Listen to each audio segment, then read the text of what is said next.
অনেকদিন পর নিজেকে নিয়ে কিছু কথা লিখলাম। ধ্বংসের দিকে তাকিয়ে মুচকি হাসি দেওয়া অদ্ভুত মানুষ আমি।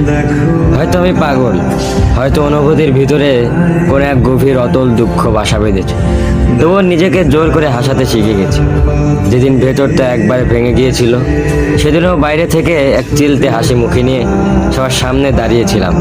কষ্টগুলোকে আমি বন্ধু বানিয়েছি, একাকিত্বকে আপন করে নিয়েছি। মানুষ ভাবে আমি হয়তো সুখী, শক্ত, নির্লিপ্ত, কিন্তু তারা জানে না প্রতি রাত আমার এক একটা লড়াই। নিজেকে নিজেই বুঝিয়ে রাখি তুই ভালো আছিস, অথচ আমি জানি আমি ভালো নেই। ভেঙে যাচ্ছি প্রতিদিন একটু একটু করে, আর এই ধ্বংস হওয়াটাকে যেন ভালোবেসে ফেলেছি। আমি সেই মানুষ যে হার মানার আগে হাসে, কারণ জানি কান্না দেখিয়ে লাভ নেই। পৃথিবী শুধু শক্তদের মনে রাখে, দুর্বলদের নয়। তাই আমি অদ্ভুত, আমি অনুভূতির আগুনে পুড়ে যাওয়া নীরব যোদ্ধা। আমার জীবন কোনো সুখের গল্প নয়, এটা নিঃশব্দ বিপ্লব, যেখানে হাসির আড়ালে লুকানো থাকে হাজারো না বলা কথা, ভাঙা স্বপ্ন, হারিয়ে যাওয়া আমি।